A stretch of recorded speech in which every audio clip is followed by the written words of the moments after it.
When I bought my 2021 Taxa TigerMoth, I purchased the screen room that goes here on the back underneath the Thule awning.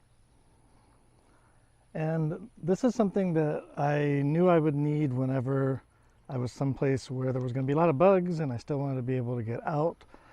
And the screen room is a good addition for that.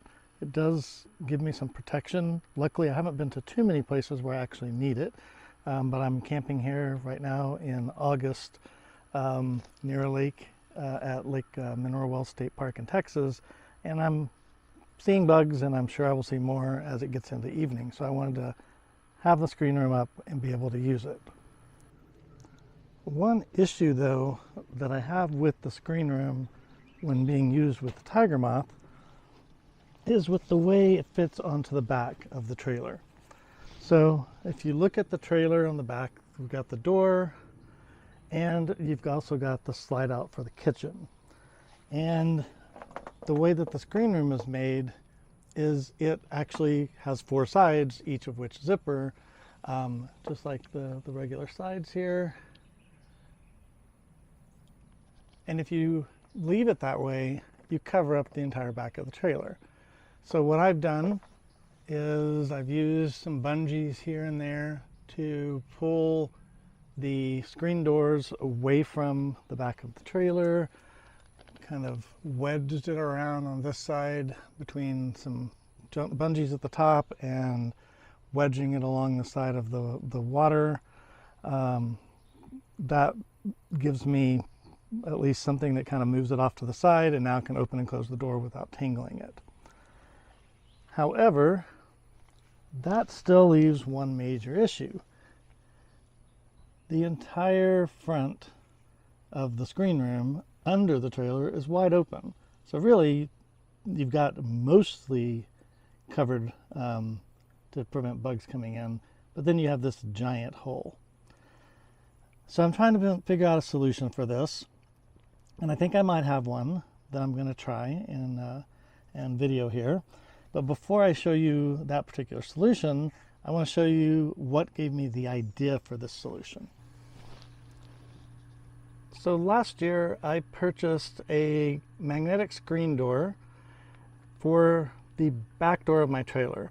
The screens that come with the TigerMoth Velcro around the edges, and in order to get in and out of the door when you're using those screens, you need to just unvelcro them. And if that's what you're doing every time you come in and out, that can be a pain, to me at least. So what I did instead is I took one of those screen doors that I purchased, and it has a magnetic opening. So all you've got to do is pull open the magnetic opening when you want to go in or out, and then it zips right back up together when you close it. This is much more convenient for going in and out of the trailer. The only real modifications I had to make to the one that I bought is down here where the door has a little cutout, and the overall length was shorter than a regular screen door would be.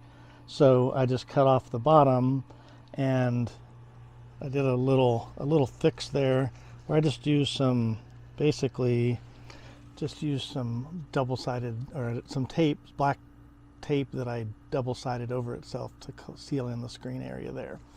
And then for the side over here, I just cut it out and created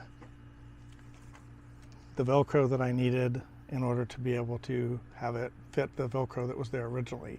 And this strip of Velcro actually came from the pieces of the door that I cut off from where it was too long. So I was able to reuse that to fix this and give me the regular door that I needed, the regular door Velcro that I needed, so that I could then make the door fit all the way from top to bottom and fit the cutout here.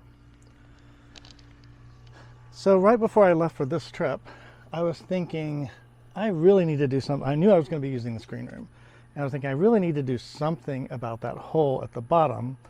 So I played around with some of the pieces I'd cut off last time from this door, and I found out that I can use the magnetic part of the door here, and it will go on the steel frame of the trailer down here. And the width of about half of that door is about the length I needed anyway. So my goal is to try taking the new screen door that I bought and just cutting one of the panels loose and making it the bottom here. And all I would really need to do is just have it use the magnets to attach to the bottom of the trailer. And so it should work and should be pretty cool. So I'm going to try that. All right, this is just the door, one half of it, using the magnets here just to hold on to the bottom.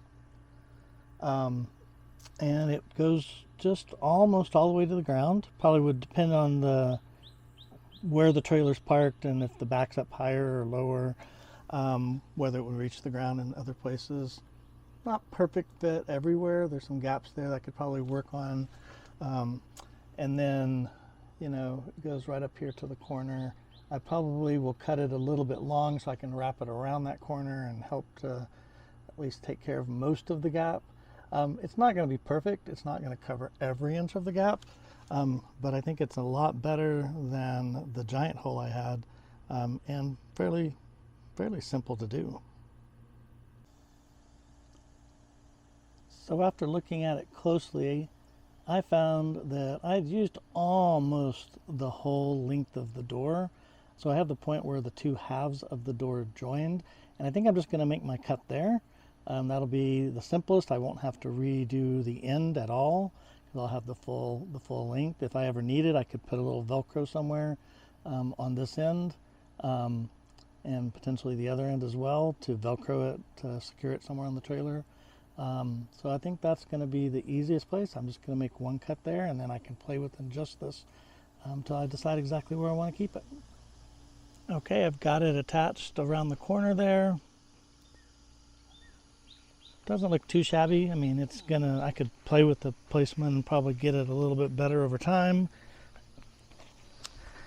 And as we go along the inside, so when we look on the inside, I mean, there's still going to be a little bits of gap there where the two come together. I could probably play with that with some bungees. One small gap here where I could play with maybe making a little cut or just play with how it slides in and out there. So I could probably fill that just by adjusting this small hole. The rest of it is pretty well fitting up to where the other screen is, and getting almost down to the ground all the way, so it's much smaller hole than what I had before I started. Well, I hope you find my little DIY screen project useful and thinking about ways you can deal with issues like this on your own trailer. I've found the screen door that I put in last year to be so useful and so much easier to get in and out of the trailer at any time of the day, especially quickly if you're worried about bugs getting in. And I'm hoping this little screen addition that I've added to the bottom of the trailer will make a little bit of difference in keeping bugs out of the screen room as well. Thank you for watching, and happy camping.